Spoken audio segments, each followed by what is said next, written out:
Security in Washington in advance of a rally planned this weekend. Security fencing is going up. Roads around Capitol Hill are getting closed off. And there are reports hotel rooms in the Washington area are filling up as the city prepares for the Justice for J6 rally this weekend.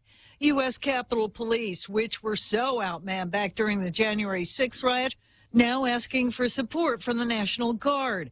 One of the organizers of the rally says he estimated on the event permit that about 700 people will attend, but it's hard to say how many will actually show. Police also say they're concerned about the potential presence of far-right groups like the Proud Boys.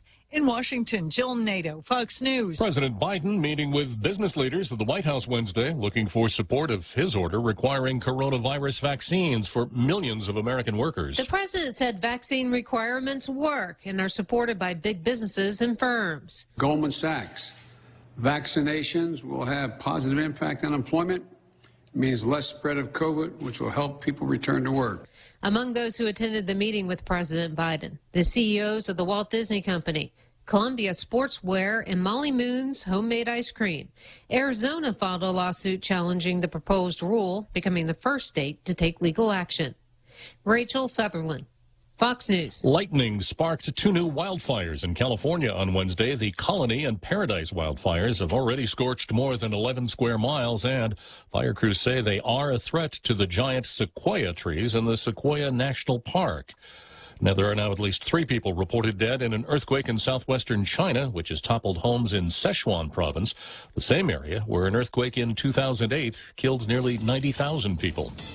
I'm Jack Callahan. This is Fox News. Here at Guam Auto Spot, we have the best selection in Buick, GMC, Mitsubishi, and used cars, like the 2021 Mitsubishi Mirage, as low as $127 per paycheck, 0 down. Or this 2021 Buick Encore, as low as $237 per paycheck, 0 down for 72 months. Call 478-AUTO to schedule a test drive or get pre-approved online at guamautospot.com. Leah Dunca from Security Title here with a little information about trusts. A trust is a legal entity capable of owning property. It can protect property from issues such as lawsuits or divorce and can be used to distribute property and avoid probate. Many trusts start as revocable but become irrevocable when the initial trustees die. Work with your estate planning attorney to see if a trust is a good fit for your family property. Call the professionals at Security Title. We are here to help. There's so much that's new with the Eat Fresh, Refresh at Subway restaurants that we can't possibly fit it all into one radio spot, but I'm gonna try. There are amazing new toppings like hickory smoked bacon, bacon and smashed avocado. Try your favorite sub on the new breads like the hearty multigrain wheat or the artisan Italian white bread. Not to mention Subway's thicker, juicier steak. That's all I have time for. You gotta refresh to be fresh. Only at Subway. Welcome to Tall Tales with Bob Klitzkie, the only show on talk radio where common sense is a lot more common. Phone lines are now open at 888-TALK. That's 888-8255. And now, The Point proudly brings you Tall Tales with Senator Bob Klitzkie. A well-regulated militia being necessary to the security of a free state, the right of the people to keep and bear arms shall not be infringed. Yeah, such inspiring words.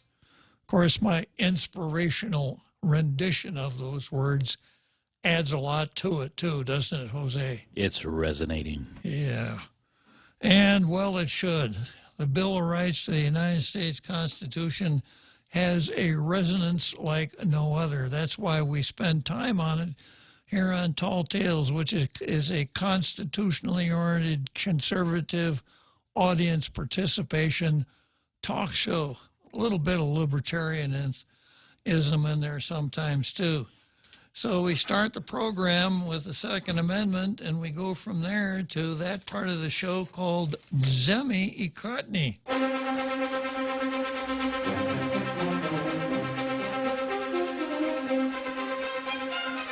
which is my bilingual backwards play on words, literal translation of Zemi Ikatni, press the meat. I turn it around, meet the press, and that's what we do. I'm very critical of the editorials that appear in our daily newspapers. If one is more meritorious than the other, it may very well get the coveted blue star.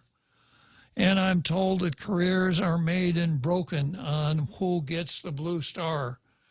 They say that if you're standing outside the boardroom of the lucky newspaper on the day it gets the blue star, you can hear the champagne's corks popping inside the room. So here we go. Not very exciting today. We start out with the daily news. Our view: take action to address hazardous derelict buildings. Derelict buildings in our villages aren't just eyesores that detract from neighborhoods. They are dangerous public health hazards. These abandoned buildings pose dangers to children playing in or around them. They also attract vermin, such as roaches and rats. The buildings also become dumping grounds for garbage and trash. Vince Areola, the director of, once again, you guys can't get it right. He's the director of Public Works. There's no department in his title. Told the Island-wide Beautification Task Force the agency will be moving into phase 2 of its derelict buildings project, taking legal action if the owners fail to keep a building safe. Public Works last October started a program for derelict buildings, starting in Tumum. Property owners are given citations for buildings that are abandoned, which notice of violations and how to proceed, which could include securing the buildings with boards or a fence, cleaning up the buildings, or raising them. Areola said most land and homeowners have complied and have taken steps to repair, restore, or just make buildings safer. For those who refuse, the agency's next step will take legal action. Public Works will place a lien on the property and then take any needed action such as fencing, boarding, cleaning up, and restoring the property. And, of course, with a lien, they can foreclose on the lien and sell the property. Maybe the new owner will clean it up. Quote, if that's what we have to do, then we'll certainly do that because that's part of the unsafe structure statute, Areola said. The government needs to do this when property owners refuse to take action to address dangerous buildings. Now, I know of a situation myself where there's one of these derelict buildings full of junk and trash. It has been, in the past, has been the home of several homeless people, etc. Bad enough, but it's right next to a dorm. Yeah. So it's the last thing you want to have next to a dorm is a junky old derelict building like this. So if you're listening out there, Vince, let's clean up that mess beside the dorm.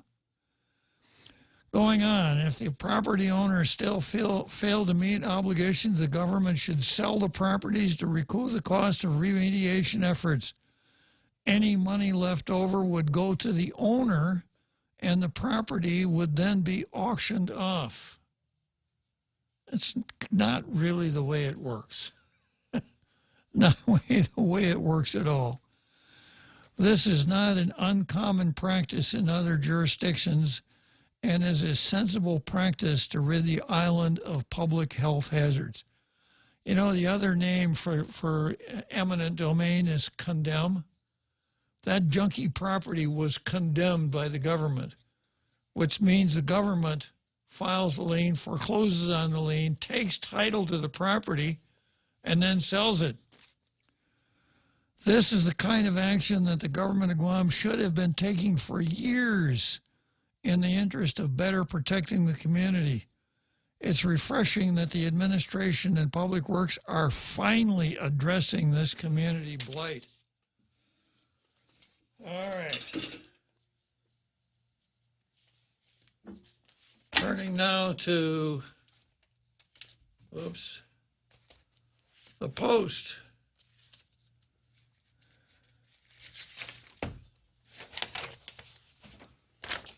Gov Guam pulled off a logistically challenging task. 18,236 direct aid payments processed in 2 weeks.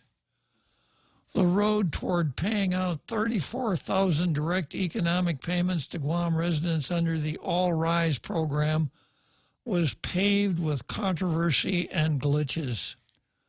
There were months of back and forth between senators and the governor's office about how to best distribute $30 million in federal funds straight into the hands of Guam residents who need help as a result of the Wuhan virus pandemic. There were debates about what amounts each qualified individual or couple should receive, given that there was more than $500 million from the federal government that could be tapped into.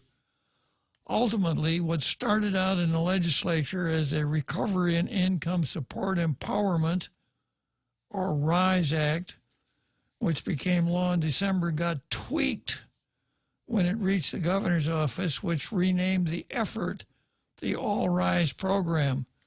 There were discussions about whether the $30 million would be enough, as the program initially was meant for displaced private sector workers, but was expanded by the governor to include Gov Guam and federal workers and public sector retirees. After some changes, the amount each qualified island resident or couple would receive was finalized. $800 for individuals, $1,600 for joint filers. The eligibility is limited to individuals who earned no more than $40,000 or $80,000 in adjusted gross income last year. There were some kinks along the way before the program opened for applications. Initially, as part of the vetting process, applicants were asked to get a mayor's verification of residency. This flooded the mayors with such requests at a challenging time for mayors who didn't want people crowding in this pandemic. This resiliency paperwork requirement was later scrapped after Rev and Tax and the mayors figured out a way to coordinate internally. Finally, the procedure to apply for this direct aid, economic aid, was simplified. When the application period opened on September 1, after what seemed like a long wait for many who needed the money, Rev Tax was flooded with thousands upon thousands of applications filed online or dropped off in the drive-thru or by walk-ins. Many people in dire need of cash stood for hours to be early to file because the process was on a first filed, first paid basis. There was a military veteran with an amputated leg who slept in his vehicle to make sure his application got in early. There was a woman more than 90 years old who stood in line among the hundreds on day one who wanted their applications filed in person. On Wednesday, the program's application period ended. In less than 2 weeks, 18,236 payments totaling $19,049 million were processed by Rev Tax under Director Daphne. And now she has two names, Mansipit Shimizu. Does that mean she's the former Daphne Mansipit? That's the first time I've seen that second name. Yeah. Yeah, well, you know, if we were... Yeah, I would think one name should be enough for anybody, especially if it's a really cool name like Martinez. I concur. The Department of Administration under Edward Byrne, wouldn't it be neat if his other name was Woods? Edward Byrne -Woods. Yeah, I think I'm going to start calling him that. The Department of Administration under Edward Byrne Woods was cranking out payments by issuing paper checks or electronically depositing the majority of the payments for taxpayers who opted for direct deposits. 34,798 applications were received as of 7 p.m. Monday. Of the total, 26,375, or 76% of the applications, were filed online. The online filing system had issues handling the massive demand from on-filers in the first several hours. but they seem to have smoothed out as the days went by.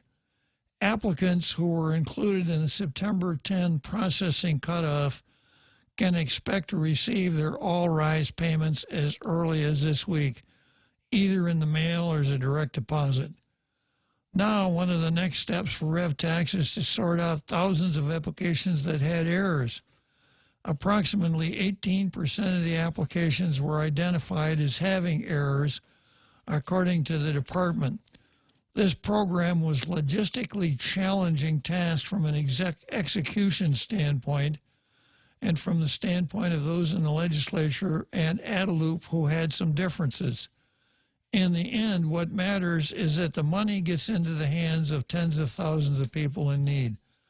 The timing with the jobless benefits ending couldn't have been more on point.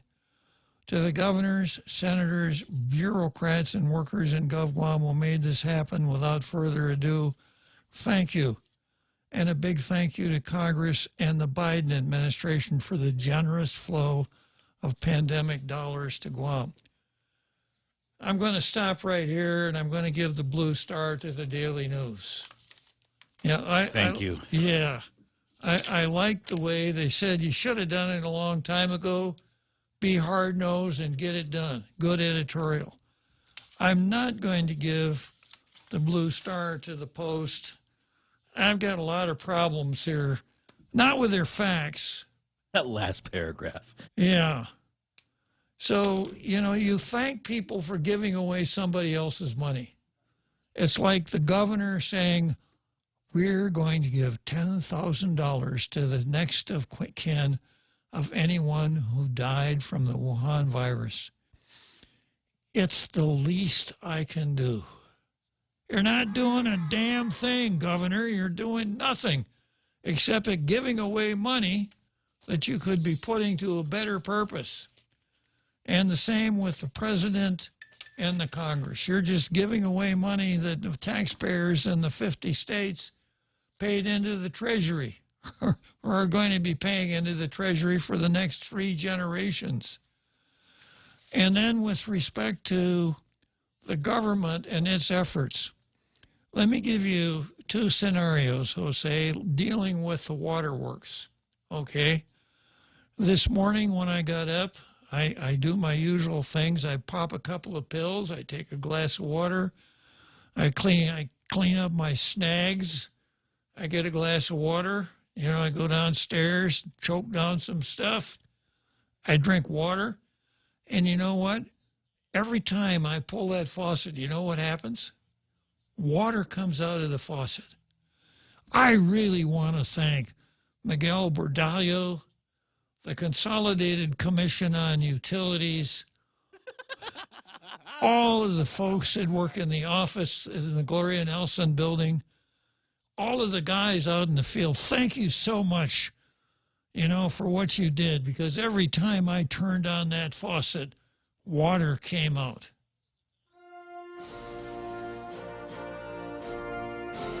Yeah, this would be a great editorial, wouldn't it? And I could do the same thing for the Power Authority. I flipped the switch, and you know what happened? It turned on. The lights turned on. Or gifino tomorrow night anay u polo na I switch. I opened the light. Open? Open. Yeah, I opened the light. Yeah. So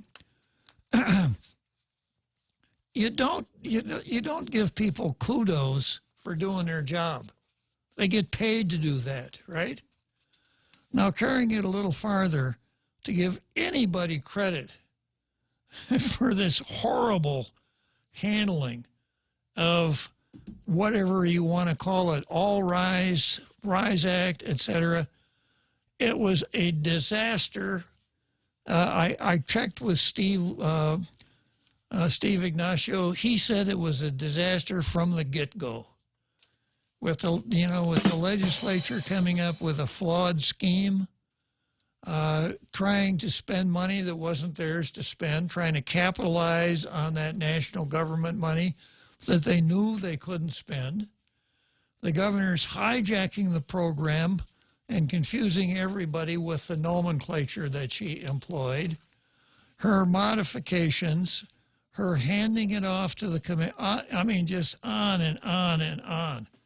I use the term operations research and systems analysis, something I learned about at Fort Leavenworth that the Army does when you have these operational problems. You bring in someone who's good at operational analysis and systems analysis, and he develops a system.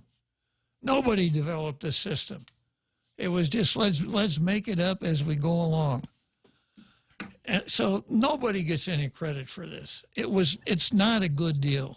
You actually made people suffer. The guy with the missing leg, the 90-year-old, the guy that slept in his car, all those people who spent time standing in line at the mayor's office, on and on and on. So let's take this systems analysis and research and apply it to the waterworks. This morning, Jose, I turned on my water faucet. I've been waiting for water since 19 Forgotten. But water finally came out this morning.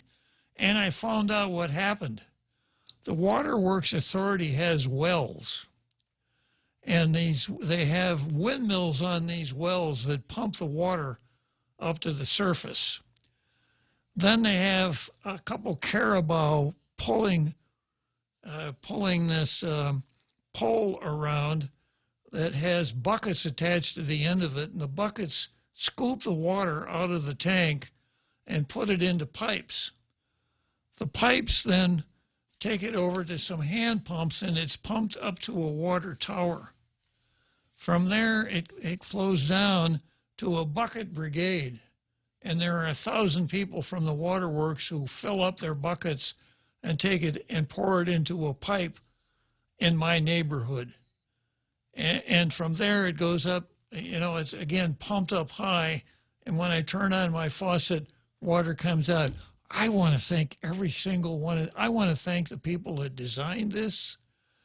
I want to thank every single person that turns a crank. That's what we're dealing with here.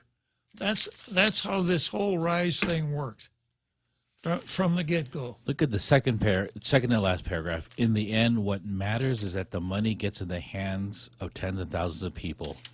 And that's what the bottom line is. As long as people get the money, forget the rigmarole that just happened, forget the crap show that just happened, forget all that silliness that we had to endure. All of the virtue signaling. Here's some money. Yeah. Oh, okay, everything's fine. Yeah, everything's good. And that's my analogy. Well, the water came out of the faucet. What are you bitching about, Bob? You got your water. Yeah, it's just a horrible way to run a government. Money or no money.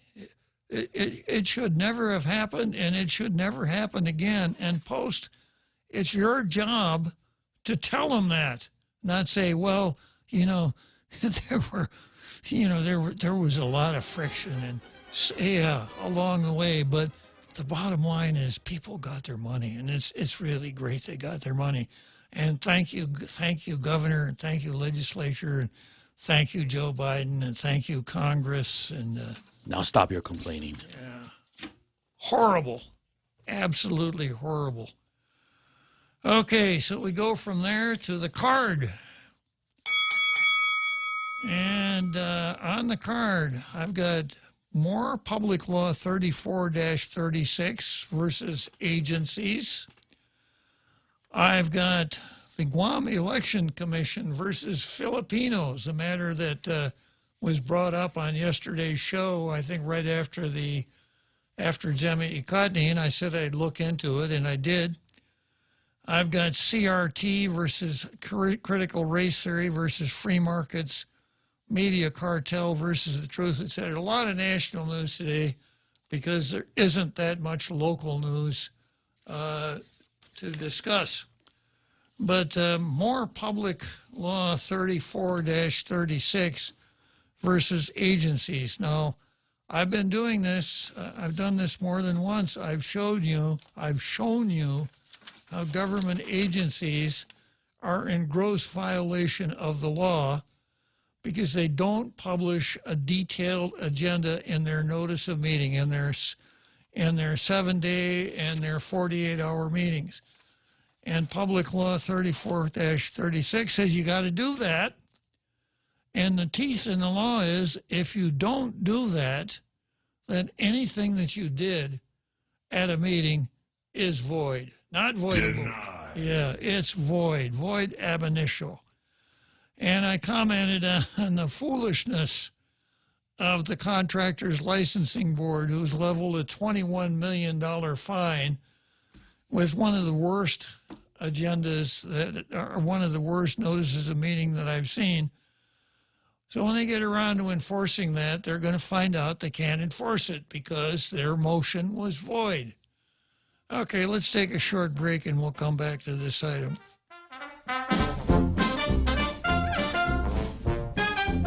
The Extra Point with Jerry Roberts of Guam Training. Hi, I'm Jerry Roberts, and every day on The Ray Gibson Show, I get to comment on the incredibly diverse, fun, challenging, sometimes frustrating, often exciting, but always interesting world of work. I hope you'll be there with us. You can find daily transcripts of The Extra Point at guamtraining.com. Tune in every weekday morning at 7:20 for The Extra Point with Jerry Roberts, brought to you by Guahan Insurance Services and First Hawaiian Bank on 93.3 The Point. Contact Express Financial for all your financial needs. Express Financial is consumer lending at its very best. They also have a host of dealer service programs with quick approvals. There are 3 ways to apply. Over the phone at 637-9834. You may visit their office in person at 600 Harmon Loop Road across the street from Costules. Or you can also visit their webpage and apply at myexpressfinancial.com. In most cases, you'll get your money the same day. Welcome back to Tall Tales with Bob Klitzkie, Guam's single voice of reason. Call now, 888-TALK. That's 888-8255.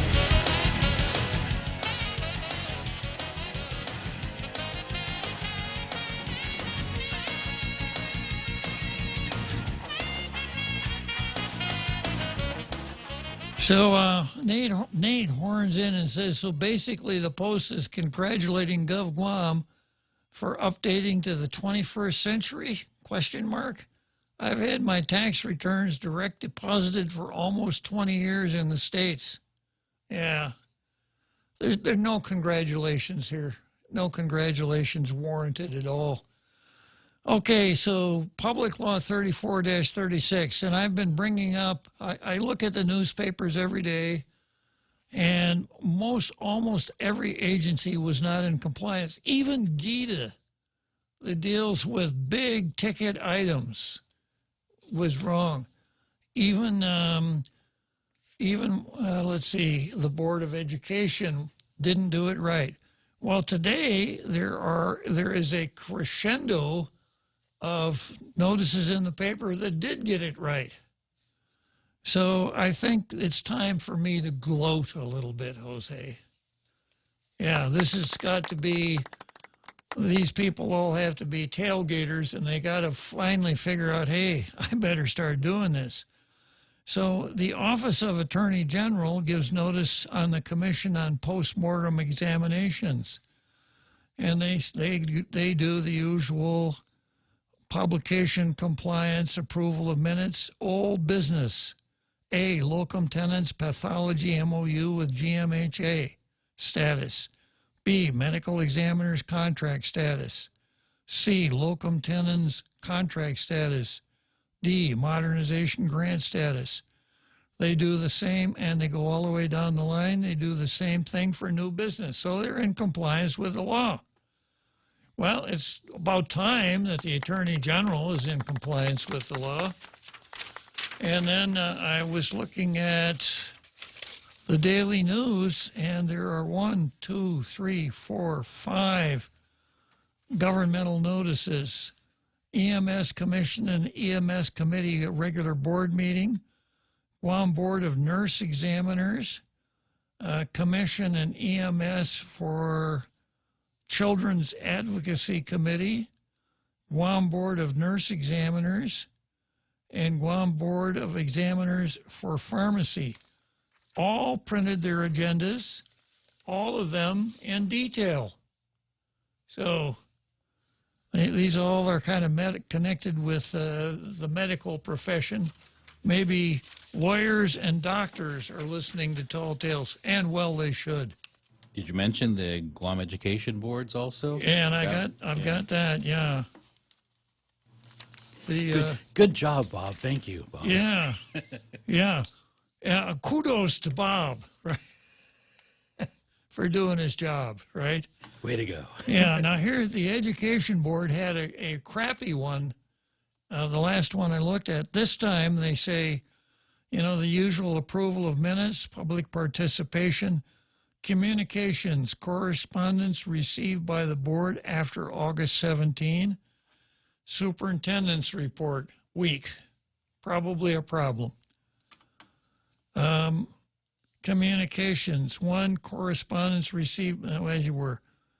Office member reports, 1, Island-wide Board of Governing Students report, 2, Guam Federation of Teachers report, 3, Mayor's Council of Guam report, 4, unfinished business committee reports, executive committee, superintendent's evaluation, etc., and on down the line. Now they've got a couple here that they need to improve on. You can't just say superintendent's report. Superintendent's report on what? His private parking place and how many people are usurping it? How many days he went without pay during the time that he was suspended? So at least we're heading in the right direction. I got this. I also have what I did yesterday on the same item, Department of Revenue and Taxation Alcohol Beverage Control Board. Agenda, call to order, roll call, old business, new business, other discussions, open forum, adjournment. Just not even close. So other discussions, other people could bring things up, and then if we want to, we could make a motion and take action on them. And that's exactly what 3436 wants to prohibit. You got to know what you're doing before you go into the meeting. And the collateral benefit here is that you can't just do this on the fly.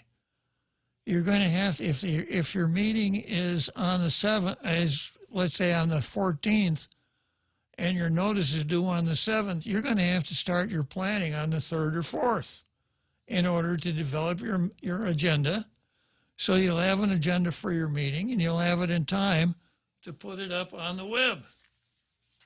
So it's a Joanne Brown bill. It was suggested, by the way, for those who were paying attention, when the Vigilance Committee did their questionnaire, one of their questions was, would you introduce a bill like this if you were elected? And Brown said yes, and Brown did it. So there was no Brown out there. It was a classic half a Brown. Okay, next item on the card is GEC versus Filipinos. I noticed somebody in the green room here trying to get on the line. It's Joe. Just plain Joe. Not another Joe. Not another Joe. Just not plain, the real Joe. Just plain Joe. Wants to talk about, can we talk about personnel matters, Jose? Well, he's going to have to put in a Sunshine Act and then get denied. Yeah. Let's talk about personnel matters, Joe. Buenas. Yeah, I mean, I've listened in on some of the broadcasts where not just you, but others have mentioned that not everything can be, tucked away and explained as a personnel matter when you're dealing with government officials. I'm wondering what else can be done to, is there a statute that defines what is or is not considered a personnel matter that can't be publicly released versus those that can be just kept in the file? Because, over the years, you see so many public officials who are either fired or disciplined or what have you for what I would call illegal activity, which should be beyond the scope of personnel matter. It should be a legal matter or a criminal matter. Well, here's the story, Joe. Last Tuesday, the Daily Post ran a great editorial saying no matter how many times they say it, government officials can't get away by saying it's a personnel matter, and laid it out pretty clearly. So you might want to try to hunt that article down. But the key word here is prohibit. And you hear, I'm dealing with Rory right now where he says, I'd really like to give you that information, but I'm prohibited by law from doing it. Well, if you read the statute, if you go to 5 GCA Chapter 10, you will, is it 10 or 8? I never can remember. I think 10 is open government, 8 is sunshine. Yeah. Okay. So you go to the statute, and the statute says that no director can be forced to provide certain public records. So, okay. So it's not that no one is prohibited from doing anything. So if a director says I'm prohibited from doing it, he's not telling the truth. What he's saying is I have discretion to do it, and I don't want to. And our news turkeys are not sharp enough to follow up and say, well, why is it that you don't want to? They take it, I'm prohibited, and let it go at that. So the statute says that certain things are discretionary. And at the end of the statute says that disclosure of personal, not personnel, big difference, right? Okay. Personal information that would be a violation of privacy. So if a government employee gets fired, the way I read the statute, this is not a personnel matter. It's a matter, it is what happened, the way the government operates its activities. If you have people who are guilty of misconduct, they get fired. It's not a personnel matter.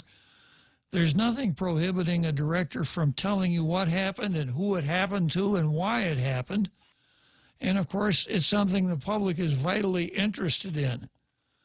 But directors don't want to do this because they're afraid some of it's going to splash back on them. And then second, there are oftentimes personal well, you know, he katson hunay or primuhu or something. So I want to keep his name out of it, but that's not the law. The law doesn't allow for that. And Steve Ignacio did it again just the other day. A police captain was suspended for 2 weeks because he fired his service weapon inside the police department. And when they asked Steve Ignacio for further details, like who was it, he said, I can't talk about it. It's a personnel matter. Well, he can talk about it. He's not prohibited. There's no law that says that he can't. And, you know, I went around and around with the CCU on this. And they finally saw the light. And Michael Bora, when he was the director of land management, I submitted 10 Sunshine Law demands, and he wouldn't answer 3 of them. Guess why? Personnel matters. So I worked as hard as I could with him to get it. I filed suit. He lost. It cost his department over $9,000, and it cost him $1,000 personally. So you'd think directors would start catching on. Just mumbling it's a personnel matter won't work. I was dealing with, I'll keep their name out of it because it's a personnel matter, but I was dealing with someone in the government who I sent one of these to, who wrote back and said, we can't let you have that. It's a personnel matter. And I wrote back, or actually I wrote back and I called and I said, no, and gave her the legal explanation. And she said, well, you know, when I was a reporter, that's what everybody used to tell me, and I thought it was right. It just kind of shows you what we're dealing with out here. We're dealing with reporters that if a senator said, I've introduced a bill to start space flights to the moon to import green cheese to Guam as a souvenir article.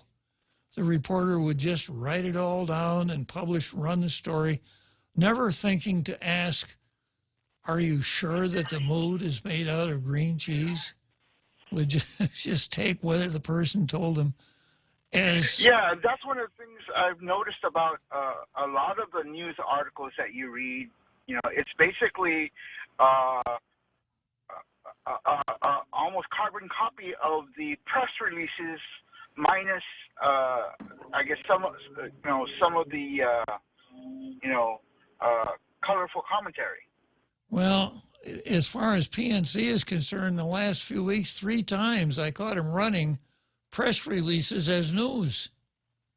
It's a straight press release. And of course, that's a lot easier than actually going out and digging up the news. And this whole thing about Public Law 3436, Lee Weber, who's the president of the Vigilance Committee, did a really nice workup about what's required, started sending it out to different agencies saying, if you don't get your agenda straightened out, we're going to have to consider litigation. He sent it to all of the media. The only one that picked it up was Pacific Island Times. Now, you would have thought that the headline would have been in all of the media, Vigilance Committee asks enforcement of public law. And then they would have done the same thing that I've been doing, looking for these notices in the newspaper, and when agencies were in violation, doing stories on it. I mean, it's enough to keep... Everybody could have hired another reporter and kept them busy just on that story. But none of them covered it. Well, I think that's part of the reason. That's part of the reason why they don't do that, because everybody is probably thinking, oh, that's too much work. Maybe. I mean, as reporters, you would think that when they're covering the news, I'm not saying to add to your opinion, but maybe add more research to that story other than what's just being fed to you. Maybe make a phone call. Maybe, confirm, whether this agency is or isn't doing what the press release says. I mean, stuff like that. I would do that as a private citizen, which I sometimes do. Well, here's another one. Talina Nelson got some coverage on PNC because she said that a 1982 Superior Court case held that on programmatic agreements between the military and the government of Guam, the governor had to sign off on it. That was what the article in the paper said. So I did a sunshine for Nelson saying, send me that case. The answer I got back was, we don't have it. Meaning that the reporter obviously didn't ask for it either. So then I sent another one saying, since you don't have the case, obviously you just did this to see if you could get some earned media, some cheap earned media. And if this is not the case, send me public records that show that it's not. She sends back the digital copy of the Organic Act. This is not... I didn't make this up. So I sent this to the reporter, and I said, would your story have turned out any differently if you had asked her for that 1982 Superior Court case? I asked him that after the Attorney General came back and said, no, there's nothing here. It was just something that she made up. She said, I'm going to write to the Attorney General, and she got her 10 minutes of fame. Talina Nelson's doing her job. She wants to really crack down on these programmatic agreements. She's going to write to the Attorney General, and she didn't have anything. She's sitting there like she's got a pair of aces, and all she's got is a 4 and a 7. And a copy of the Organic Act. I had a very similar experience. I went to a public hearing, I would say maybe a couple months back, where I stated that, that particular bill would be overly burdensome, especially given that these bunch of occupations are also affected by the bill under a different standard, and then the senator that had introduced that bill, it was their bill, said, oh no, that's just a carryover from prior law. And I was like, no, it's not. The prior law did not have indications of including these occupations, being covered by this law. And she was like, oh no, the occupations listed were just taken from the prior law, which it wasn't. Yeah. But there was nothing more I could say. I mean, I'm sitting on the, public side of the public hearing, and she's sitting up, or that senator is sitting up on the dais, looking down on me. So what else could I say? Yeah. Well, we're not well served by some of these things, Joe. So anyhow, that's a story on your question. So I'm glad you brought it up. Thank you for the response. I'll have to do more research. Okay, talk to you later. So let's take a short break here, getting up close to the big halftime show.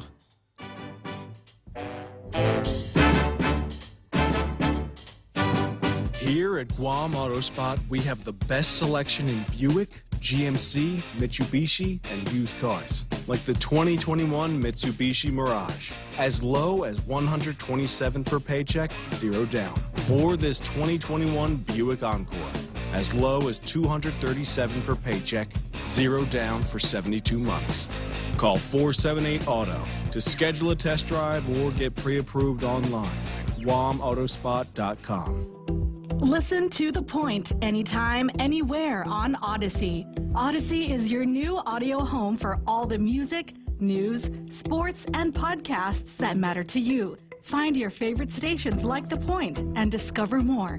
Music stations, local and trusted news sources, sports talk and team coverage, plus today's biggest podcasts. Find it all on the Odyssey app. AUDACY.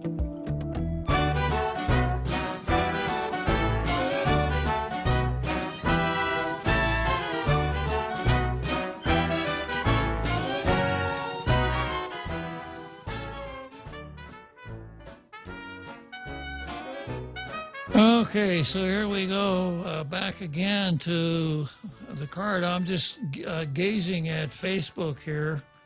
We've got James Schmidt. Let's see what James Schmidt had to say.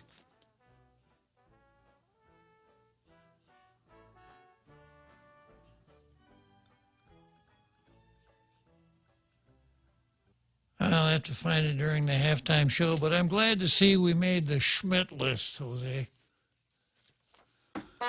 Okay, next is GEC versus Filipinos. And yesterday a caller said, did you know, Bob, that Filipinos here are able to vote in the Philippines? And they vote in Guam, too. Why isn't GEC doing something about that? Why isn't the Election Commission doing something about that? And my initial reaction was probably because it's not against the law. My thought process was that what a person does with respect to a foreign country does not affect his eligibility to vote in a United States election if he's otherwise eligible. And my research bears that out. You can find the answers in Chapter 9 of 3 Guam Code Annotated.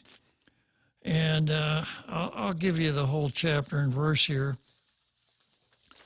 A person loses one's residency in Guam if that person registers to vote or votes in an election held in a place other than Guam. Now that suggests that if you register and vote in the Philippines, you can't vote here because the Philippines is other than Guam. But if you go on, The next subparagraph says, no person who is registered to vote in another U.S. jurisdiction may vote on Guam until the Commission has transmitted an affidavit to said jurisdiction requesting that that person's name be removed from such election roll, etc. And then 9124, overseas citizens.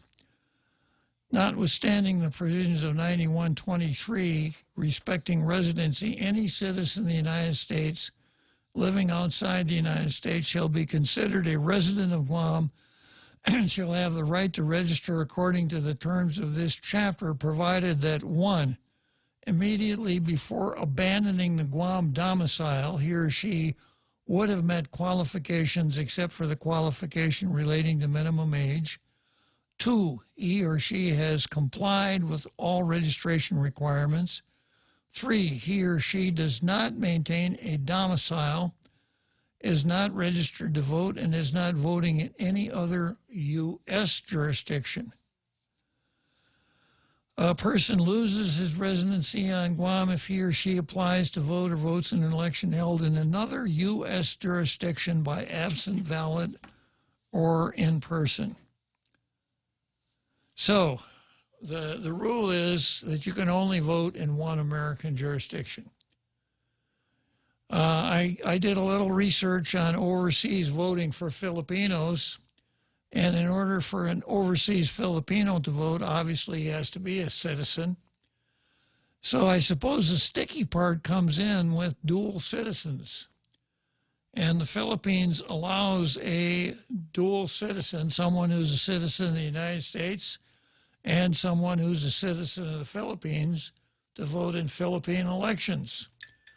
And that person being a U.S. citizen would be able to vote in Guam elections or American elections also.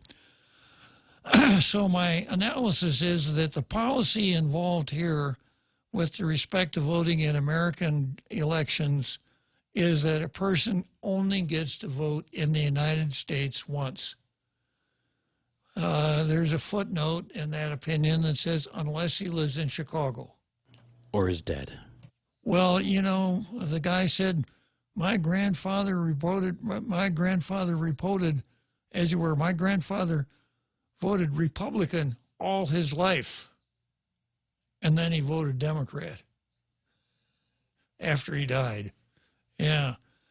So, and these restrictions then go to protecting the weight and validity of a vote.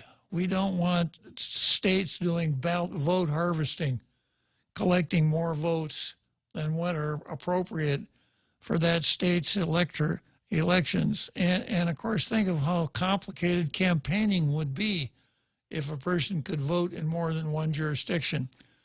But none of those downsides occur if a person votes in an American election and then votes in an election in the Philippines or Monaco or the Vatican City or Timbuktu, for that matter. You clarified that dual citizenship is now allowed in the U.S. At one time it wasn't? I think it always has been, but it depended on how you acquired it. Because a subject of Her Majesty will always be a subject of Her Majesty. You cannot not be a subject of Her Majesty. That's kind of what a little bit of the War of 1812 was about. You guys think you revolted from the Queen, from the King, but all of you guys are British subjects, and if we want you to serve in the British Navy, tough, you got to do it because you're a British subject. We're not British subject. No, you're not. So a British subject who naturalizes in the United States, I think probably could have maintained his dual citizenship. The hook was swearing allegiance to a foreign state. So at one time, if you were a citizen of the United States and then you swore allegiance to a foreign state, that was the problem, or served in the armed forces of a foreign state, or voted in the election of a foreign state. Now, where it really came into play was with Israel, because there were a lot of Americans of the Jewish persuasion who fought in the Israeli armed forces. Sub rosa, of course, but up until Ephraim versus Rusk, they could have lost their citizenship because you pledge allegiance to that military, to that country. Yeah. So, an interesting area of the law. I'm glad it was Martinez that brought it up yesterday. So, thanks for bringing that up, Martinez. An interesting question. Okay, next on the agenda here is the big halftime show. We're almost there, aren't we, Jose? We got about 30 seconds, Bob. All right, let's hang on for a minute then.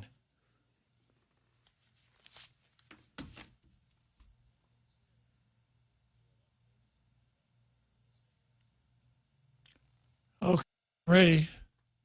I took my headset off.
Here at Guam Auto Spot, we have the best selection in Buick, GMC, Mitsubishi, and used cars.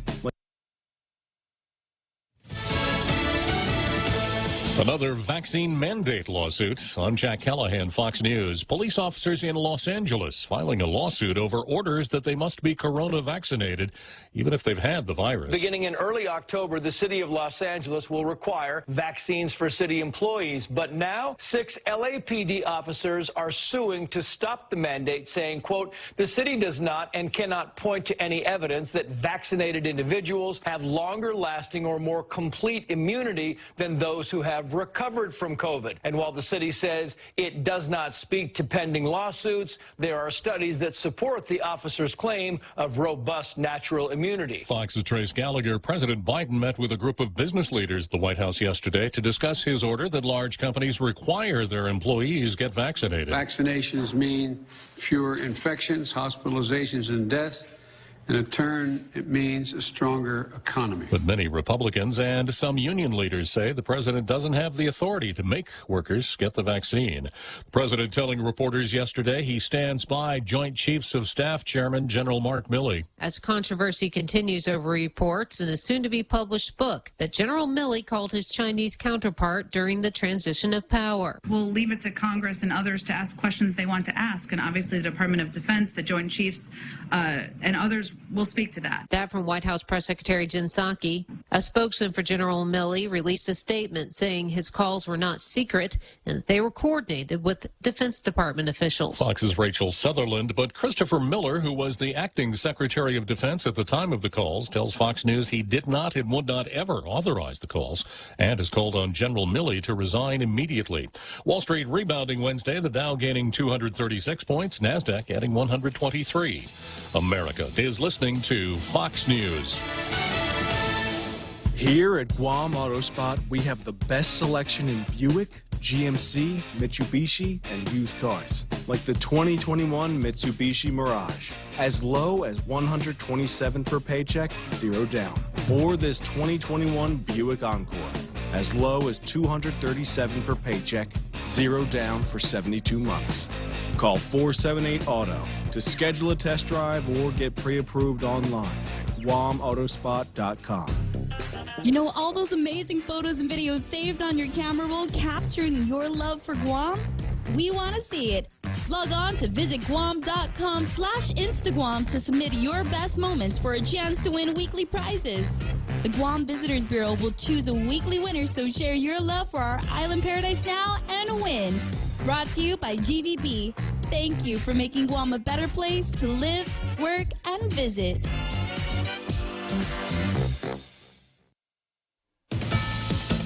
The most decorated U.S. gymnasts testified before a Senate committee yesterday about the sexual abuse they suffered at the hands of USA gymnastics doctor Larry Nassar. I blame Larry Nassar, and I also blame an entire system that enabled and perpetrated his abuse. Tearful testimony from Olympic superstar Simone Biles, Allie Reisman, Michaela Maroney, and Maggie Nichols as they told members of the Senate Judiciary Committee how the FBI failed them when they tried to report sexual abuse by USA Gymnastics team doctor Larry Nassar. But tears turned into anger when Department of Justice officials who can actually bring charges didn't turn up. That's Fox's Aisha Hosni. The Justice Department's Inspector General has concluded FBI employees botched the investigation into abuse allegations against Dr. Nassar. A federal appeals court has upheld the dismissal of a lawsuit that challenged the National Security Agency's warrantless surveillance of Americans' phone calls and email communications with people overseas. The government had invoked the state secrets privilege, saying a full hearing could damage national security. Several lawmakers demanding Facebook answer questions about how its platform affect the mental health of teenage users. Democratic lawmakers, including Massachusetts Senator Ed Markey, writing to Facebook CEO Mark Zuckerberg asking him to abandon plans for an Instagram Kids. The note follows a Wall Street Journal report citing internal Facebook mental health studies, finding 32% of teen girls said that when they felt bad about their bodies, Instagram made them feel worse. GOP Senator Marsha Blackburn and Democratic Senator Richard Blumenthal also announcing a probe into the allegations. Instagram says it's increasingly focused on addressing negative social comparison and negative body image. Fox's Kristen Goodwin, and I'm Jack Callahan. This is Fox News. Always here to help you. This island is our home. Through the years we've been a friend to the neighbors we have known. Now we're banking on the future. Services to choose. Bank Pacific, where others put branches, we place roots. Leah Dunca from Security Title here with a little information about trusts. A trust is a legal entity capable of owning property. It can protect property from issues such as lawsuits or divorce and can be used to distribute property and avoid probate. Many trusts start as revocable but become irrevocable when the initial trustees die. Work with your estate planning attorney to see if a trust is a good fit for your family property. Call the professionals at Security Title. We are here to help. Here at Guam Auto Spot, we have the best selection in Buick, GMC, Mitsubishi, and used cars. Like the 2021 Mitsubishi Mirage. As low as $127 per paycheck, 0 down. Or this 2021 Buick Encore. As low as $237 per paycheck, 0 down for 72 months. Call 478-AUTO to schedule a test drive or get pre-approved online at guamautospot.com.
So here we are, end of another great halftime show on Tall Tales.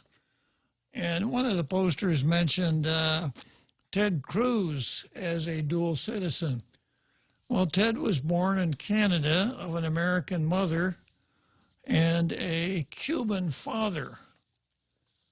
So I don't know exactly what his citizenship is.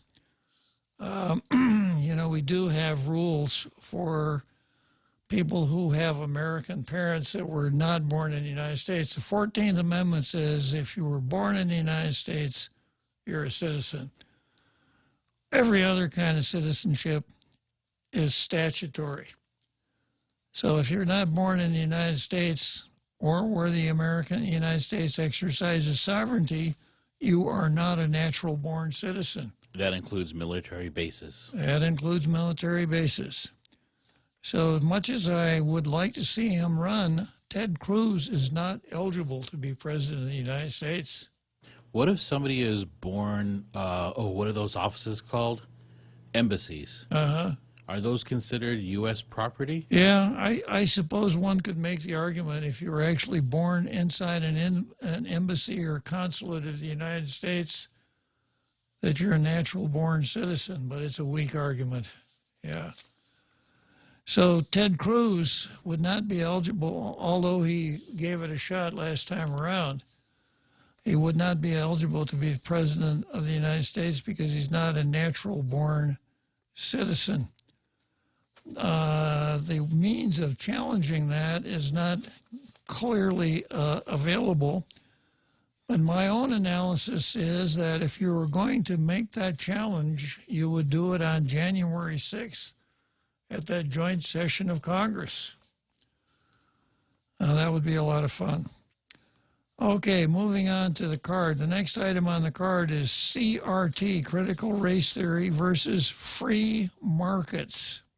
So in addition to everything else, critical race theory is a direct attack on market freedom.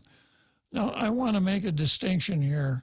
It's all right to study critical race theory. I've done it. You know, I've spent some time studying the Frankfurt School and Antonio Gramsci and Herbert Marcuse and all of these guys, and I think I understand the theory to a fairly well. And at various times in my life, I have studied Marxism and communism. I could tell you some of the basic precepts of Marxism and communism, and that's good. It's a form of preparedness. But when we talk about critical race theory, say in the schools, etc., we're not talking about studying it as an academic exercise. We're talking about practicing it, putting it into place.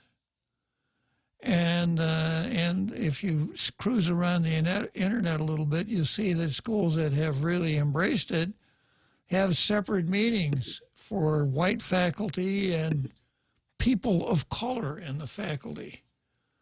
And they'll separate the students by race, and they'll make white students stand up and confess their guilt and admit to their white privilege. That's the difference between practicing it and studying it. So when people talk about critical race theory, they're not talking about studying an academic exercise. They're talking about putting it into practice. So here we go. Critical race theory has become the cultural wedge issue of 2021. An important question is, what will be critical race theory's effect on the future of freedom? Because CRT assumes a finite economic pie and posits all economic interactions as zero-sum, the continuing adoption of CRT in American societies will necessarily lead away from free markets and further down the road to serfdom. Critical race theory is a subset of critical theory. Critical theory is the worldview that holds that oppression along race, class, and gender lines is the distinguishing attribute of Western civilization, both currently and historically. As a variant of critical race theory, of critical theory. Critical race theory emphasizes racism in the intersectionality of race, class, and gender exploitation. CRT's view of historical change stands diametrically opposed to that of libertarianism and historical liberalism, also known as classical liberalism. And I'd like to hold myself out as a classical liberal, although the word liberal doesn't fit very well in my mouth anymore. You know, the classical liberals had something going for them till the left got a hold of it, and they made such a mess out of the word liberal that they had to junk it, and now they call themselves progressives. They ruined the word liberal. Liberalism attributes recent centuries, this is classical liberalism, attributes recent centuries' monumental advances in wealth and the standard of living to the protection of individual natural rights to life, liberty, and property. You know, up until the latter part of the 19th century, what was it? Life in this world for most people was hard, dirty, and brutal. And if you're familiar with the theory of Thomas Malthus, Malthus said that the ability to reproduce humans increases at a geometric rate. The ability to produce food increases only at an arithmetic rate. So, Arithmetic. Yeah, arithmetic. So it doesn't take too long where there isn't enough food to go around.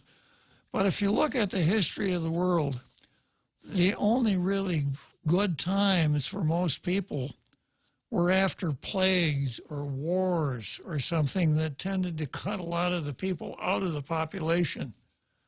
That way, the economics being a zero-sum game, everybody got a little bit more and lived a little bit better until they reproduced, until the point that they got up to that critical point again and things went south.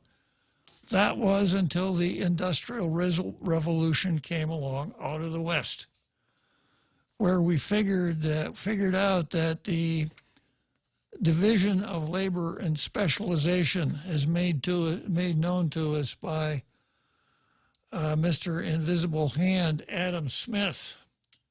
Adam Smith starts out by telling you that when it came to making a little brad about yay big, you know, if you put 20 men to work building brads, it would probably in one day they could make 20 of those little nails. But if you employed the mechanism of division of labor, specialization, and a little capital intensification, 20 men could make 2,000 of those nails.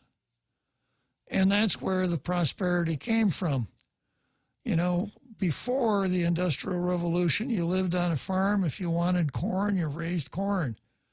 If you wanted a new floor in your house, you went out and chopped the tree down. There wasn't that much. So with division of labor and specialization and trade, you know, mankind prospered. And beginning at around 1900, the prospering just took off like a jet. Classical liberalism. Libertarians believe that economic freedom creates positive sum exchanges among individuals and racial groups and greatly expands civilization's overall economic pie. So if you want more pie, there are two ways of getting more pie. Push somebody else out of the way and take his pie, or go out and buy another pie. Critical race theorists hold a fundamental different perspective. CRTs believe that the world economic pie has mostly shifted, not grown, from the third world to the first world since the advent of capitalism. I got to quibble again with another term, third world. People don't use that term correctly. Back during the Cold War, we had the first world, which was the West. We had the second world, which was the communist bloc, the Soviet Union, satellites, fellow travelers, etc. The third world was non-aligned nations, Cambodia, India, mostly poor countries that tried to steer a clear path between both the East and the West. That's what third world means. It doesn't mean, as Trump would say, shucks whole countries. CRT maintained that racial oppression in the form of slavery, segregation, imperialism, colonialism, and expropriation of indigenous lands explains, for example, why the U.S. today, with 4.25% of the world's population, possesses 29.9% of the world's wealth. Hey, that's not fair. Internationally, CRTs note that Western imperialism and colonialism extracted valuable resources such as slaves and oil from the third world. To CRTs, imperialism and colonialism explain today's Western economic prosperity. And within the U.S., CRTs hold that wealth and economic power have been appropriated by whites from blacks and Hispanics through slavery and segregation, and from Native Americans through confiscation of Aboriginal lands. The primary metric used by CRTs in differentiating oppressor racial groups from oppressed racial groups is each group's overall wealth and income. Because whites possess a disproportionately large share of wealth, power, and privilege in the U.S. today, CRTs view whites as the oppressor racial group. Because blacks, Hispanics, and Native Americans possess a disproportionately small share of America's wealth, power, and privilege, CRTs view them as the oppressed racial groups. Parenthesis. Note that Asian Americans are highly inconvenient to the CRT orthodoxy since they significantly outlearn whites. Yeah, that's not fair. For example, because blacks comprise 12.4% of the U.S. population, yet are less than 12.4% of America's doctors, lawyers, and engineers, CRTs claim the U.S. is systemically racist against blacks. Since Hispanic and Black Native Americans are underrepresented in America's white-collar professions, CRT makes the same claim for these groups. CRT believes that concepts such as white supremacy, white privilege, and institutional systemic racism are valid and applicable to the U.S. both currently and historically. Systemic racism means that it's primarily, quote, the system and not necessarily individual racists that make America a racist society today.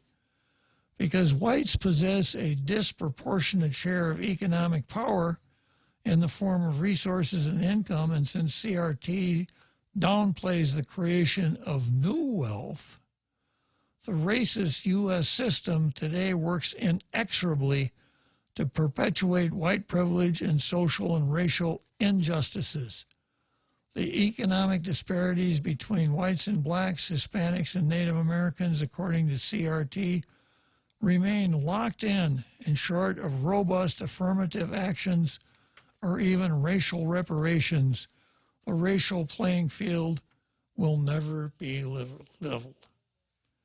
Along the same lines, CRTs either de-emphasize the contemporary breakdown of the black family and the urban black-on-black crime as reasons for black economic disparities, or attribute the presence of these social phenomena to the systemic racism itself.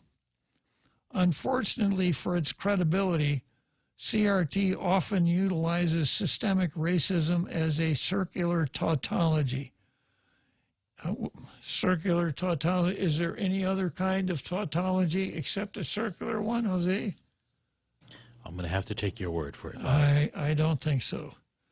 Enjoying the concept of systemic racism to whitewash any weaknesses in its paradigm.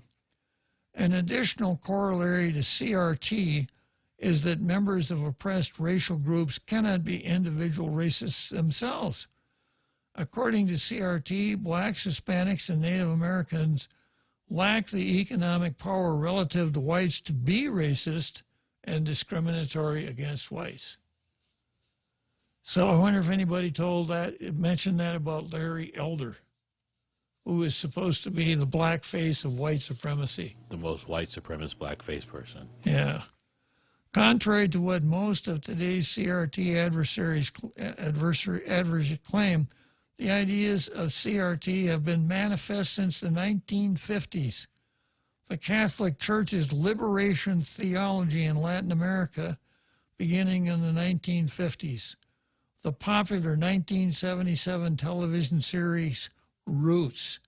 Howard Zinn's 1980 book called A People's History of the United States, and protests against the quincentenary of Christopher Columbus' arrival in North America all employed CRT ideas. Also, today's affirmative action programs and racial reparations proposals are predicated on the assumptions of CRT. As early as 1965, a commencement address at Howard University, President Johnson spoke of using government to level the racial playing field because, quote, freedom is not enough. CRT's most noteworthy current venture is the New York Times 1619 project, which aims to reframe the country's history by placing the consequences of slavery and contributions of black Americans at the very center of the United States national narrative. The 1619 project holds that racial oppression in the form of slavery and Jim Crow segregation is a feature, not a bug, of American history. Within the last year, efforts to publicize CRT by prominent opponents such as Christopher Rufo of the Manhattan Institute have made CRT a household word. Almost single-handedly, Rufo initiated successful efforts in 9 Republican states to ban the teaching of CRT in public schools and to prohibit implementing the principles of CRT in government agencies. Rufo's remarkable achievements are largely due to his ability to equate CRT not with the simple proposition that racial oppression is America's distinctive characteristic, but instead with some of its most overzealous efforts. For example, in his research, Rufo found that Seattle public schools taught its teachers that American schools were guilty of the, quote, spirit murder of black children. And third graders in Cupertino, California were asked to rank themselves according to their power and privilege. Sandia National Labs held a 3-day camp for white males with the aim of exposing their white privilege. And, quote, deconstructing white male culture, and the U.S. Treasury Department hosted a training session in which employees were told that virtually all white people contribute to racism. Yeah. No! But the primary damage from CRT lies in its false assumptions about the source of wealth and power in America and the West, not the extreme examples that Rufo cites above. Well, you could have fooled me on that one. Almost all Americans, including CRTs, would disapprove of the measures Rufo has cataloged. Yet many Americans today do believe that free capitalist societies are dog-eat-dog, cutthroat states of nature, a false dogma derived in part from CRT. Rufo correctly recognizes that the vast majority of Americans today are neither neo-Marxist, anti-American, supporters of affirmative action, or adherents of CRT. Yet Rufo greatly underestimates the extent to which racial tolerance is a salient moral value for a majority of 21st century Americans. Today's great awakening is built to capitalize on this support. CRT benefits enormously from this reality. The $10.6 billion raised during the last 6 months by Black Lives Matter related causes is testament to this moral phenomenon. Of course, liberty-minded people also support racial tolerance, but understand there is not a conflict between racial tolerance and individual freedom. On the other hand, many Americans are willing to sacrifice some fundamental freedoms, like free speech, due process, and property rights, and ostracize persons deemed insufficiently racially tolerant to level the racial playing field. That's the woke folks. This is the basis of today's cancel culture. For these Americans, combating systemic racism is their overriding moral goal, which for them trumps all concerns for the freedom of individuals. Rather than supporting the banning of CRT in public schools and federal agencies, Americans should promote outlawing the collection of individuals' racial and ethnic information on government forms at the federal, state, and local levels, including the decennial census. Private companies should immediately follow this lead, and before these efforts are complete, social media campaigns should be launched to discourage Americans from furnishing their racial and ethnic data to any government agency or private business. CRT cannot survive without the voluntary compliance of Americans supplying the state with their racial classification.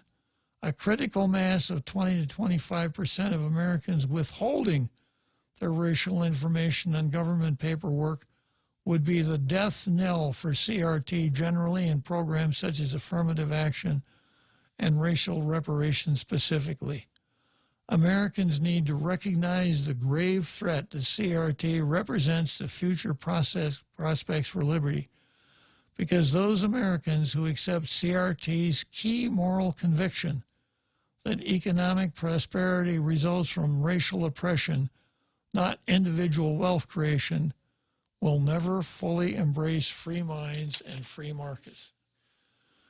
Now, it was long and thick, but well worth the time to understand where we are and what we can do about critical race theory. So we're going to head for Wrigley Field, and when I come out of Wrigley Field, I've got Martinez, another Joe, and Frenchie.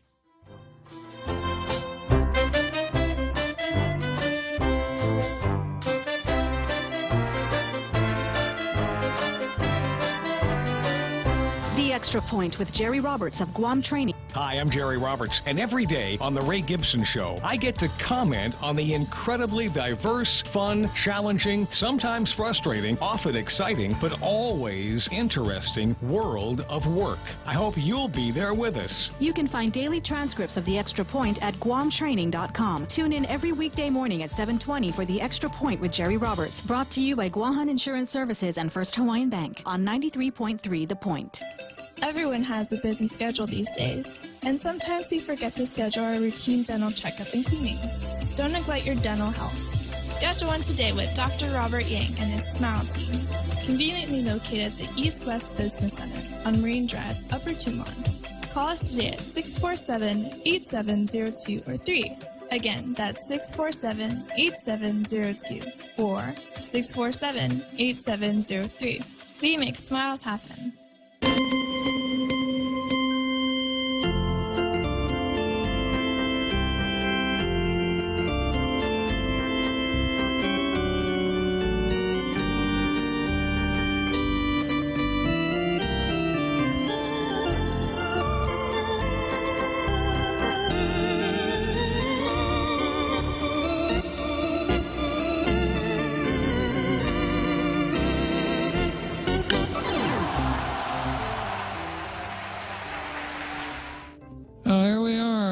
Wrigley Field in Chicago, the world's most beautiful ballpark. Been there a few times myself. Loved every minute of it. So let's see. Who have I got here again? I got Martinez and another Joe and Frenchie. So stay tuned. You know, Frenchie's always got some pretty good stuff to talk about. Hello, Martinez. Hello, Bob. Early this afternoon, there was a public hearing on 4 different items, and one of them was Bill 181 considering private sector employees being vaccinated. Nobody showed up to testify, thank God. You know, conservatives are going too far to the right. And Frank Bloss Jr., this is his 5th term. He's been a minority leader. You know, he should know better.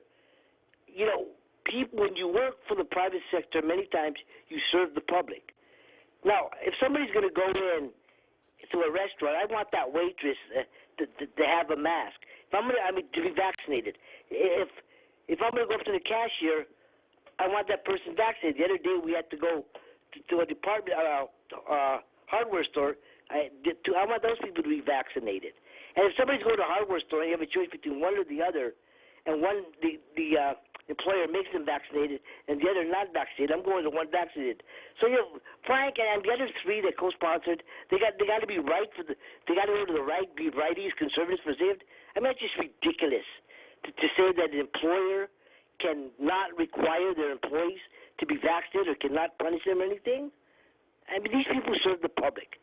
That bill belongs in the trash can. And probably that's why nobody came out to testify. That's what I got to say, Bob. Okay. Well, you got here just in time, Martinez. Thank you. Bye. So he's saying that he is for mandates private businesses and that he's saying he's for choice. If you make a choice, but not for the person who's employed. Well, he's saying that he thinks that the senators that would prohibit employers from requiring vaccinations of their employees are wrong. Oh, okay. Yeah.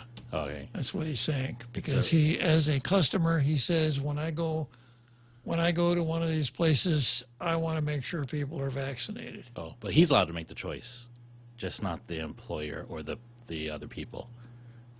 Well, I guess he never really mentioned that.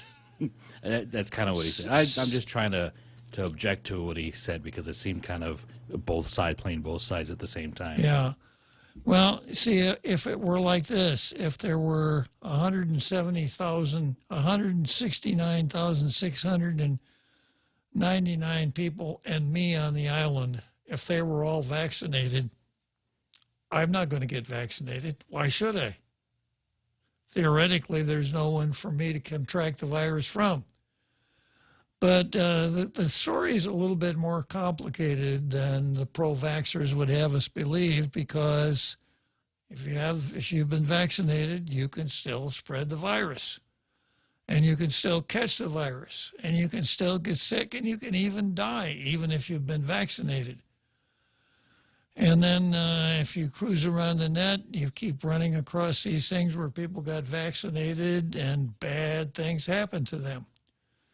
You know, I know a couple of people that say, I don't want to get vaccinated because 3 years from now, I don't want to wake up and find out that I'm glowing in the dark or that I've grown an extra set of fingers or something like that, you know. So there is a risk in being vaccinated. And then the way the governor has sold it, if your people aren't vaccinated, they have to take a PCR test once a week. Well, the PCR test costs $185. Who can afford that? And is that any safer? Exactly. Who can? Yeah. So let's say I take let's say I contract the virus on Monday. I take the PCR test on Friday. I get the results on Monday, and I find out that I am indeed positive. I didn't find out that I've been positive for a whole week. So if it's a 1 week interval between the tests, you're not going to be very safe under that regime. So it's not an easy thing to deal with, and I think one of the things that people don't, are rebellious against is the way the governor's laying this out. It's as though she never mentions anything about people's freedom, individual rights, conscience, et cetera, et cetera. And, I think there are probably some people, if the powers of persuasion were used, it would work better than using the or else approach. So when she came out and said, if you want to go to a restaurant, you have to have the first vaccination. So if you want to go to the restaurant on Saturday, you get vaccinated on Friday, you can go to the restaurant on Saturday. How much protection do you have when you go to that restaurant? None. None at all. Because from what we're reading, the protection doesn't kick in until a month after the second vaccination. So by saying you can do all these, you can have a normal life if you got one vaccination, it's just coercion. It's not, we're trying to keep people safe. We're trying to coerce you into getting vaccinated. That's what it amounts to. So it's, I don't see a bright line around here anywhere, a bright line upon which to base righteous decisions. I don't like it very much, but that's kind of the way it comes down for me. Okay, another Joe wants to talk about critical theory. So tell me about critical theory, another Joe. Critical race theory, Uncle Bob. You were talking about the Asian Americans don't fit the narrative because they outperform all the other demographics, and I want to add real quick that there was a bunch of there was an increase of attacks on Asian Americans. Not all of them were white. Some of them were other races, but those were not sexy news stories. No one wanted to hear those. Right. Yeah. So, if race is everything, then what happened, right? Only the stories of white attacks on Asians were newsworthy. So now it's more of a culture attitude. They should come out and say, hey, this is a concern. But you don't get violent. Don't misinterpret. Don't be blaming. Just because they're Asian doesn't mean that they're the cause of the spread. But real quick about the vaccination, Uncle Bob. I would think that they should be emphasizing antibodies and immunity as opposed to vaccination. This is really experimental, the RNA factor. And I'm not familiar with the difference between the coronavirus, colds and flus, versus other diseases that people get vaccinated for. But, they're talking about boosters. So even after you've been vaccinated twice, or given the dose twice, they're talking about giving you boosters every few months. So I think what they should be doing is also, since we've been at this almost 2 years now, start focusing on the comorbidities and eating and living healthy and improving health. I think that might go a long way to helping some of the at-risk demographics from getting sick and in order to survive this pandemic. But anyway, that's pretty much what I have to say, and I want to give some time for Frenchie. Thanks for your time, Uncle. I appreciate it. All right, another Joe. Okay, so we got Frenchie, and then our Keith just pulled into the line. We let everybody into the green room. We don't make them sit on chairs outside the green room. Good afternoon, Frenchie. Good afternoon, Robert. How are you? I'm better than I should be, probably. Yeah. Citizenship and vote is an interesting thing, and basically you have two types of country around the world. As you were mentioned it earlier, you have people like the U.S., which are considered as jus soli, soli being the ground, the soil, the country, and jus sanguinis, which is of the bloodlines, or from the parents. And there is basically two approach to citizenship. And of course, the U.S. is a jus-soli country. You just need to be born in the U.S. to become a citizen, or to get it by assimilation. And so the only state that I know that is neither is the Vatican City state, because they have a special status. But it's very interesting. You can vote. When I first moved to the United States in '77, I could not become a U.S. citizen right away. Anyway, you have to wait 5 years after you have your permanent residency. But at the time in France was a jus sanguinis, so you could not become the citizen of another country unless you renounce your own country. That used to be the case, but then in '79 they changed everything, and now France is a jus soli, so it's like the United States. You can become a French citizen by being born in France, which leads to all kind of abuse by certain types of people, but that's a different thing. So, and as far as voting, there is also, each country has their different rules for their citizens living overseas, if they can vote and in what kind of election they can vote. As a triple citizenship holder, I have voted in the French presidential election, and the last time I voted in an election, it was for representative of French citizens living overseas, which is a new thing that was started in the mid-2000s, because there are now more than 2 million French people living outside of the territory.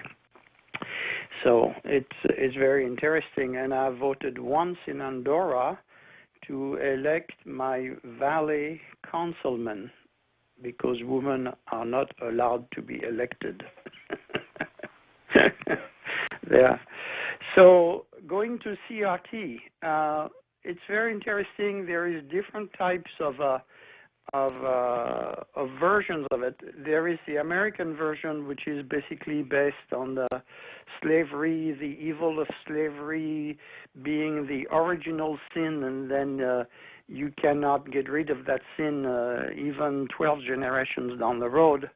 And in Europe, it's that version is the anti-colonizer version, which is basically the same argument that your great parents were bad, ergo you are bad.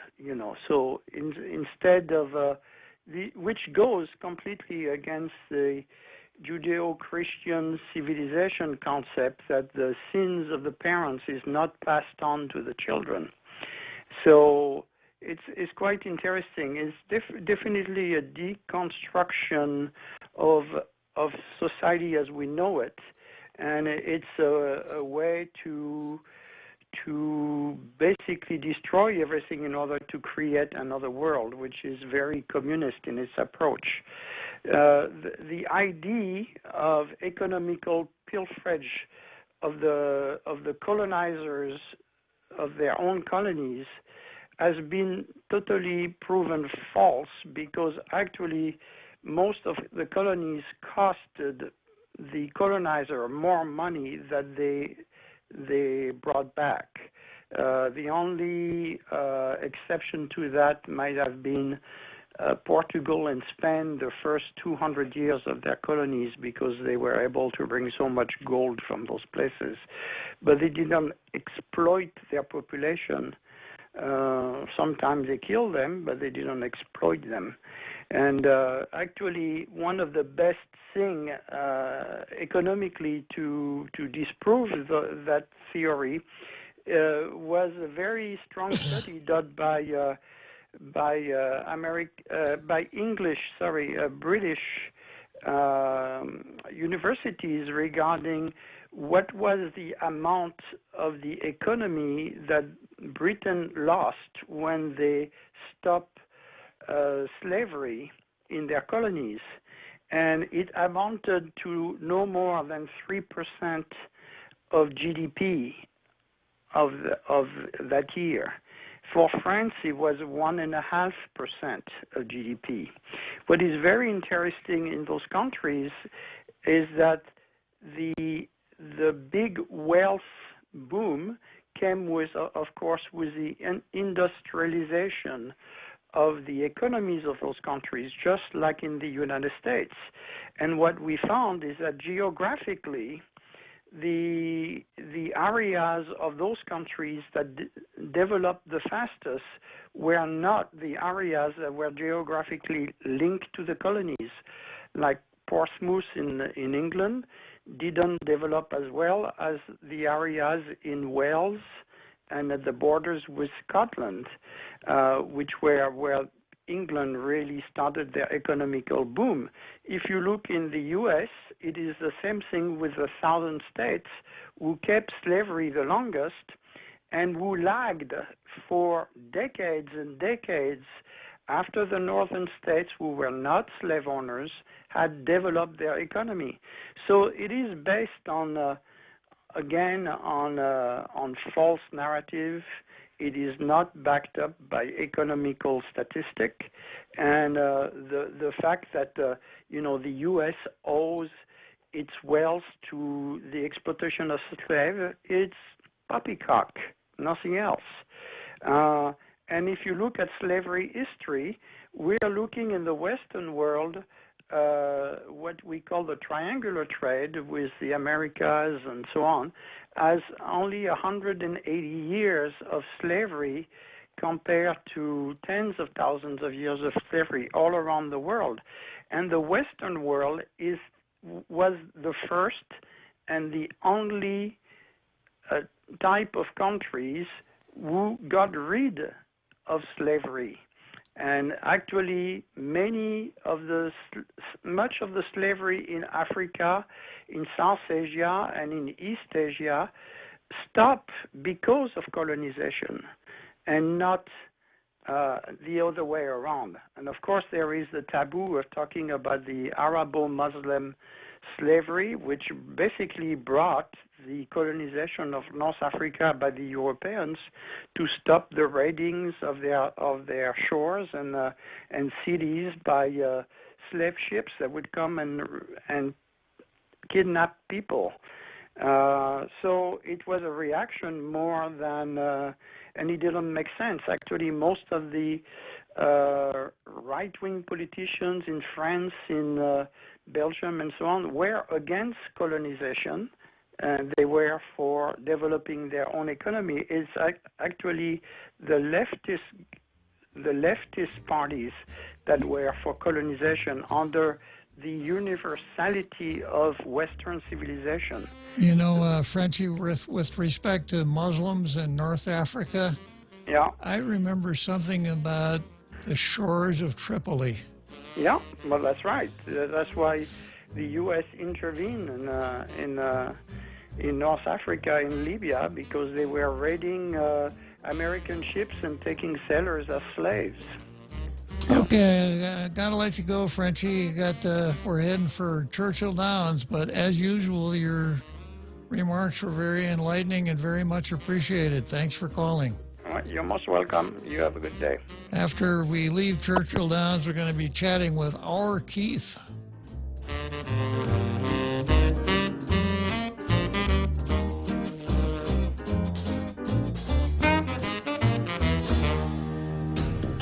You know all those amazing photos and videos saved on your camera roll capturing your love for Guam? We want to see it. Log on to visitguam.com/Instagram to submit your best moments for a chance to win weekly prizes. The Guam Visitors Bureau will choose a weekly winner, so share your love for our island paradise now and win. Brought to you by GVB. Thank you for making Guam a better place to live, work, and visit. Here at Guam Auto Spot, we have the best selection in Buick, GMC, Mitsubishi, and used cars. Like the 2021 Mitsubishi Mirage, as low as $127 per paycheck, 0 down.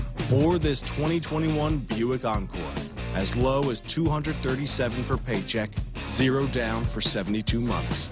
Call 478-AUTO to schedule a test drive or get pre-approved online at guamautospot.com.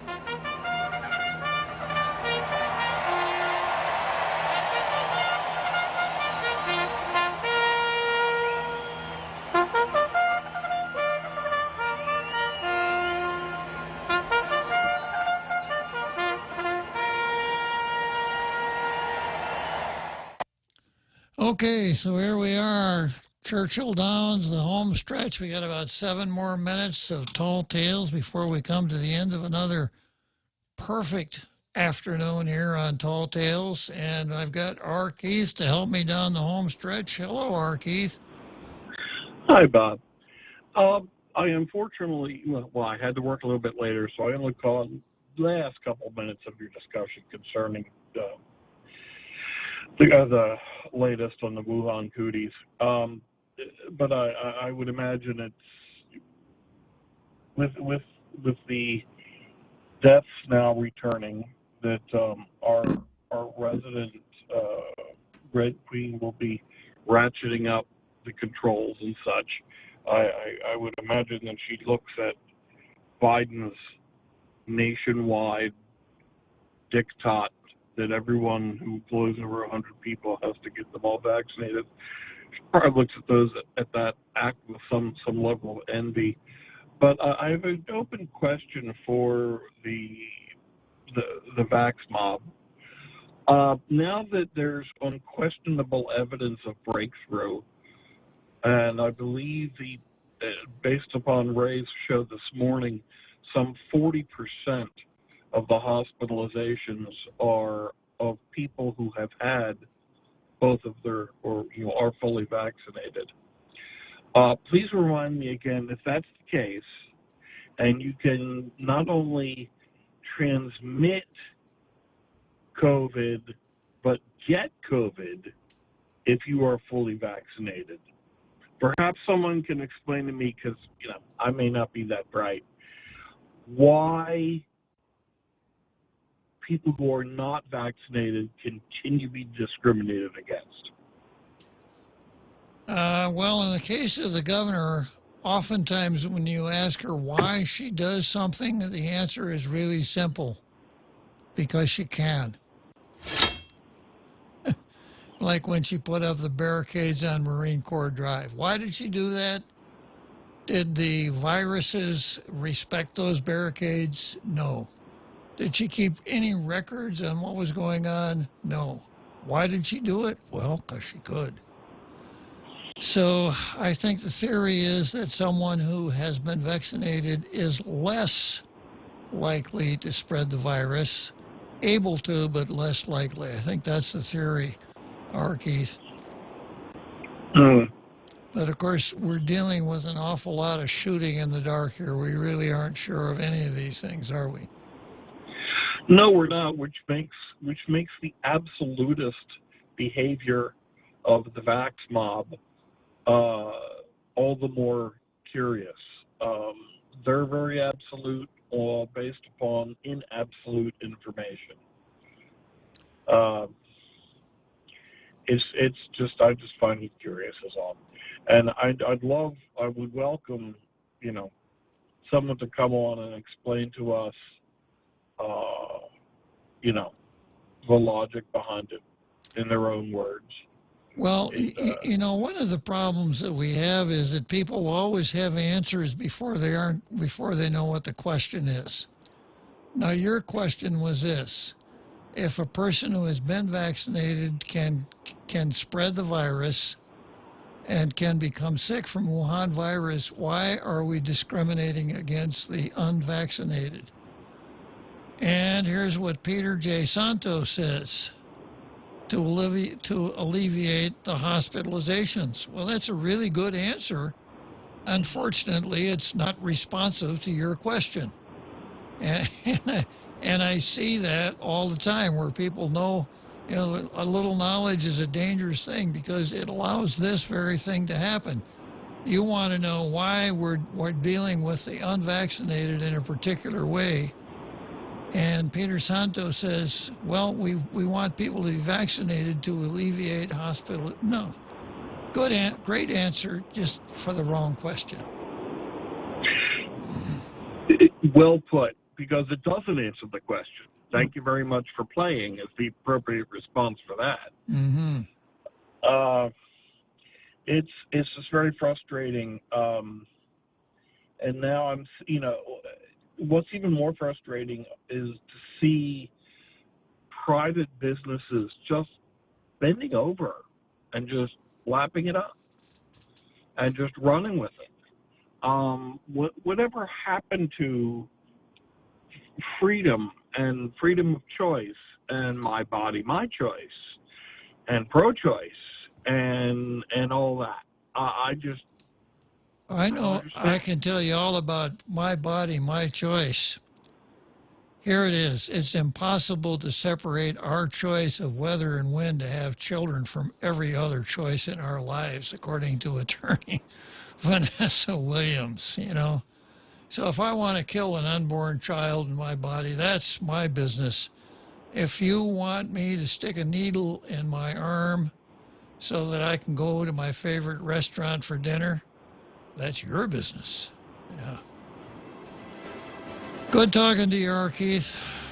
Maybe you too. Take it easy. Maybe we'll see you tomorrow. Okay, that's it for today. Tomorrow's our toughest day, but by gosh, we'll be tough tomorrow. See you then.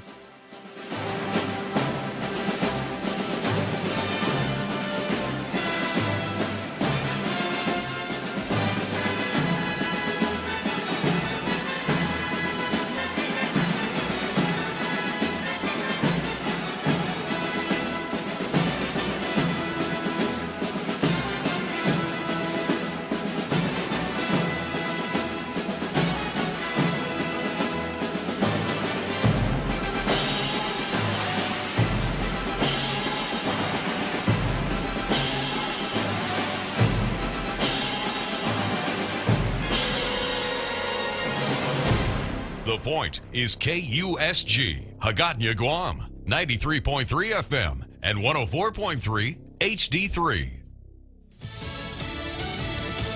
Forging a new security alliance. I'm Jack Callahan, Fox News. It's called AUKUS, an agreement between Australia, the United Kingdom, and the U.S.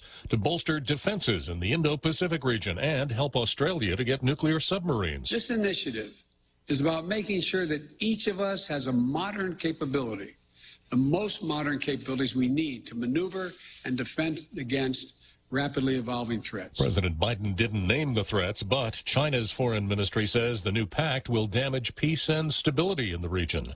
The president standing by the chairman of the Joint Chiefs of Staff, General Mark Milley. The president shutting down any question about whether he still has confidence in his chairman of the Joint Chiefs amid those allegations that General Milley may have exceeded his authority. A spokesperson for General Milley denied the characterization of the reported calls to his Chinese military counterpart, saying Milley's assurances the U.S. was not preparing to strike was to maintain strategic stability. Fox's Jackie Heinrich, a new book by Bob Woodward, says General Milley had promised his Chinese counterpart a heads up if former President Trump had ordered a strike against them. Kentucky Senator Rand Paul says if that's true, General Milley has got to go. Absolutely, immediately needs to be removed. We have elections. We can't have generals overturning elections. But the age of space tourism has arrived.